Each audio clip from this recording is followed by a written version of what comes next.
ఏమిటండి అలా నిలబడిపోయారు? అవతల రాయుడు గారి శవాన్ని ఎత్తేస్తారేమో. రండి. యాడికమ్మ బయలుదేరు. నా శకునం అంత మంచిది కాదు. మంచిదిగా పైన పర్వాలేదు, వెళ్ళి సాగు ముహూర్తానికే. రాయుడు గారి కోసమా? అసలైన సావలే. ఏమిటి, రాయుడు గారు చనిపోలేదా? లే, ఇందాక పెద్ద పదాలు కనపడిండు. దయ్యమనుకున్నా. రాయుడయ్యా నువ్వు సావలేదా అని అడిగినా. నేను సచ్చినని ఏ గాడిద కొడుకురా చెప్పిండు అని అడిగిండు. అది మర్చిన. అయ్యా అయ్యా తమరి గా వంగ తోట ఇంకమ్మా అడిగినని చెప్పిందంట. రాయుడు గారు చెప్పమన్నారు. నాకేం తెలీదు, నీ మీదొట్టు. రాయుడు చనిపోయాడని ఎవరో చెప్తాను, నేను చెప్పాను. లోపలికి రండి, నిజం నేను చెప్తాను. అమ్మగారు మంచిగా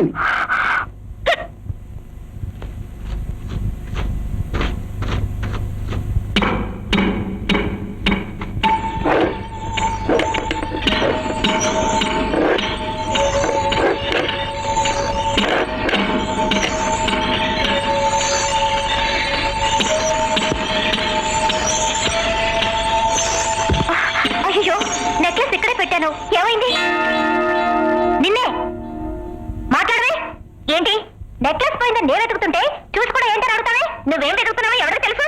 ఎవరికి తెలుసో ఎలా రాబట్టాలో నాకు బాగా తెలుసు. మర్యాదగా చెప్పు, ఎక్కడ దాచావు నెక్లెస్? అయ్యో ఏంటి ఏమైంది? ఈవిడగా ఇక్కడే ఉంది కదా అని నెక్లెస్ తీసి అక్కడ పెట్టి బాత్రూమ్కి వెళ్ళాను. తిరిగి వచ్చేసరికి మాయమైపోయింది. ఓహో, మాయమైంది ఈ నెక్లెస్ కదా? అయ్యో, ఇది మీ చేతికి ఎలా వచ్చిందండి? నువ్వు వెళ్ళు వెళ్ళు. నువ్వు దాచిన చోటే దొరికింది. రోజాని బయటికి పంపించేయాలని అనవసరమైన ప్లాన్లు వేయకు. మీరు మాత్రం దాన్ని ఇక్కడే ఉంచుకోవడానికి ఇట్లా ప్లాన్లు ఉంచుకోవడం పెట్టుకోవడం అంటూ పిచ్చి పిచ్చి వాడు వాక్కో. అదెవరో తెలుసా? బాబు మురళి, ఎందుకు అలా కేకలేస్తున్నావు? చూడండి అత్తయ్య, నాకు ఒక మంచి చీర కొని పెట్టమంటే అలా తిడుతున్నారు. ఏమిట్రా మోసపడి అతలే చీర అడిగితే పెళ్ళ ముచ్చట తీర్చడం కూడా చేత కాదు. పెళ్ళ అతలికి. అమ్మా దివ్య, నీకెన్ని చీరలు కావాలో ఇవ్వాలే ఇప్పుడే కొని పెడతాను, సరేనా?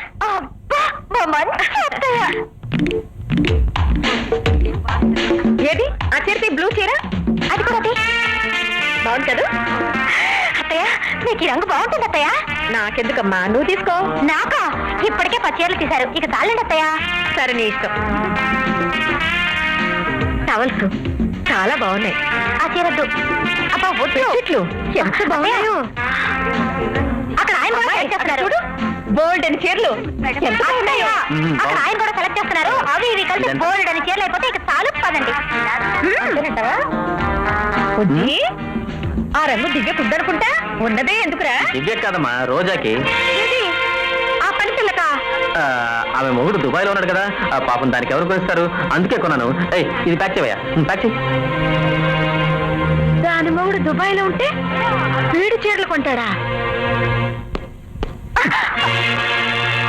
ఎందుకు నా మీద పడతాం?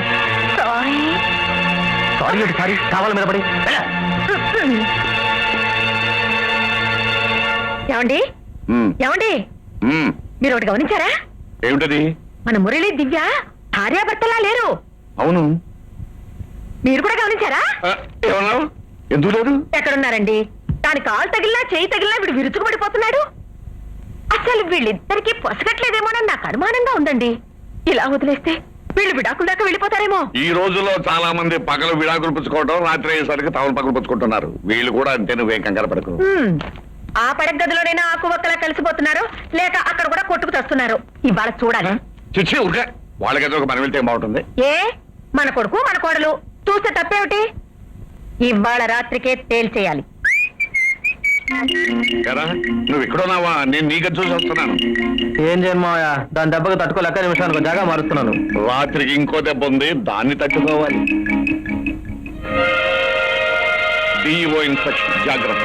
మీ అత్తయ్యకి మాత్రం ఎట్టి పరిస్థితుల్లో అనుమానం రాకూడదు. అనే వస్తాం.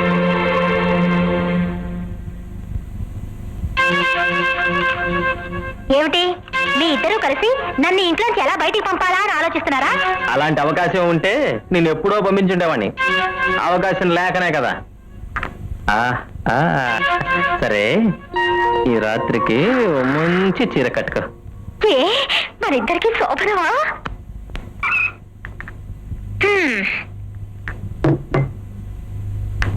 మాయా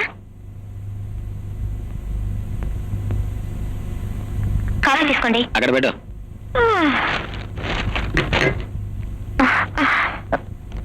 ఏమిటత్తయ్య అంత డల్గా ఉన్నారు? కళ్ళు మండిపోతున్నాయి, కాళ్ళు లాగుతున్నాయి. రాత్రంతా నిద్ర లేదమ్మా. మీకు నిద్ర లేదా? తను నిద్రపోకపోతే పోకపోయింది, నాకు కూడా నిద్ర లేకుండా చేసింది. ఏమిటి? అవును, రాత్రి తెల్లవారులు నా చేత నల్లులు చంపిస్తూ కూర్చోబెట్టింది.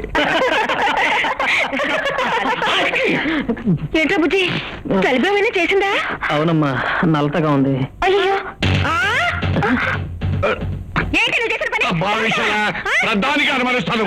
పాపవాడికైనా జ్వరం వచ్చిందేమోనని ఇలా చేయొచ్చు. అందుకని ఇలా తాగి చూస్తుందా? ఇతరుల కష్టాలను తన కష్టాలుగా భావించే మంచి మనసున్న మనకు మనకో ఏంటండి? ఏంట్రా బుజ్జి? ఏమిటో నాన్న? ఏమండి, ఏమిటండి ఇది?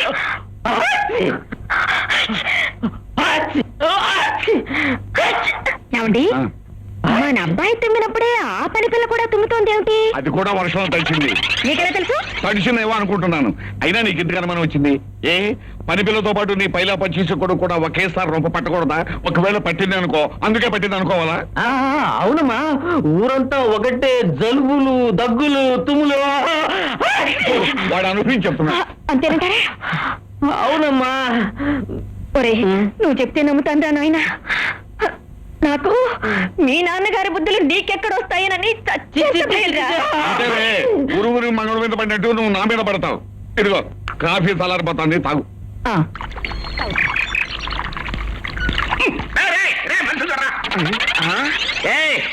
ఏది మళ్ళీ వచ్చినావు? గాడ మిరపకాయలు వచ్చావు, ఇక్కడ చెట్టు ఒకరికి వచ్చినావా? తొక్కటం కాదురా, నిన్ను కింద పడేసి ధనియాలు నలిపిన నలిపేస్తా. అవాళ ఆ ఇల్లు నీది కాబట్టి నీ ఇష్టం వచ్చినట్టు మరిగావు. ఈ ఇల్లు ఇవాళ నాది. ఈ ఇంట్లో ఉన్నది ఎవరనుకుంటున్నా? ఎవరు? నా కూతురు, నా అల్లుడు.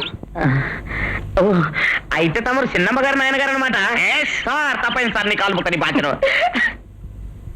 ఆ రోజు నువ్వు ఏమన్నావు నాన్న? ఏమన్నా సారు? నా చెప్పులో నీ ముళ్ళు కలెడతానంటావా? నా చేతులతో నీ చెప్పులు దుడుస్తా. గట్టనే ఎట్టా ఉందిరా? పోలీసు వాళ్ళని కొడుతుంది సెండలుగా. కరెక్ట్ గా కనిపెట్టావురా. థ్యాంక్స్. మళ్ళా దొరక్కపోతావు, గప్పుడు చెప్తలే నీ పని. ఏంటమ్మా ఇది? లాఠీ కర్రలా ఉండేదానివి ఇలా చీపురు పుల్ల అయిపోయావుటి? అది కాదు నాన్న. వస్తున్నారా బాబా? బాగున్నారా? మీరు బాగున్నారా? రండి రండి. మీకేదో దోమ కుట్టి బోతకాలు రాబోయిందట, వచ్చేసిందా? తగ్గిపోయింది. కూర్చోండి. అవును, మీకేదో కొలెస్ట్రాల్ బాగా పెరిగి గుండెపోటు వచ్చింది అన్నారు. వచ్చింది, పోయింది. రామా, ఇక్కడ వచ్చి కూర్చో. ఉన్నాగా అక్కర్లేండి. అయ్యో పాపం, పిచ్చి బాగా ముదిరిపోయినట్టుంది. పని మనిషిని కూతురు అనుకుంటాడేమిటి? పని మనిషా? బావగారు, అబ్బబ్బబ్బా, ఎన్నాళ్ళకు రండి, ముందు రండి చెప్తాను. చూడండి, ఈ మధ్య ఆవిడికి కాస్త మతిస్థిమితం తప్పింది.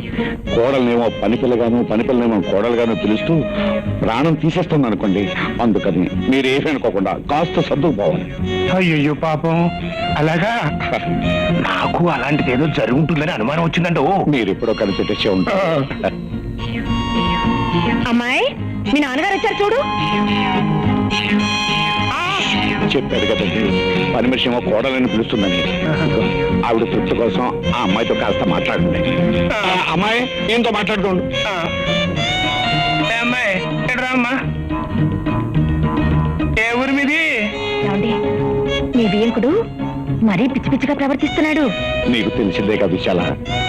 పాపం ఆయనకు ముందుగానే వేపకాయ అంటే ఉంది ఉంది. భద్రాచలం వెళ్ళేసరికి అది కాస్త బండరాయింది. అదే కాబోలు పని మనిషితో సొంత కూతురులా ప్రేమగా మాట్లాడాడు. అలా చూడండి, సొంత కూతురుతో ఎంత ముభావంగా మాట్లాడుతున్నాడు.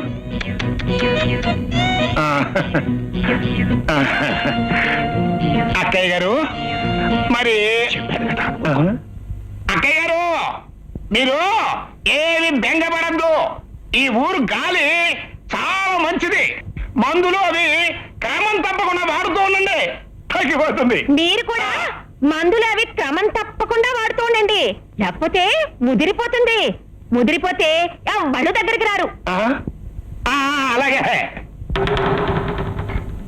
గుండమ్మా నువ్వు లోపలికి వెళ్ళి పని చూసుకో. ఏమిటో అన్నయ్య గారు, ఈ కాలంలో పని మనుషులు ఇంటికి ఎవరైనా చుట్టాలు వస్తే చాలు చెవులు అప్పగించేస్తారు. అమ్మో పిచ్చి బాగా ముదిరిపోయింది. ఆ బావగారు, ఏదో వచ్చాను వెళ్ళిపోయాను అనుకోవద్దు. ఆ అర్జెంట్ కోర్టు పని మీద వచ్చా. అక్కయ్య గారు, మీరేమి బెంగపడద్దు. ఈసారి మళ్ళీ పని మీద వచ్చినప్పుడు 4 రోజులు ఉండి వెళ్తా. జాగ్రత్త, అసలే అమావాస్య దగ్గర పడుతుంది. పదండి పదండి. అయ్యో అయ్యో అయ్యో, ఎలాంటి మనిషి ఎలా అయిపోయాడు.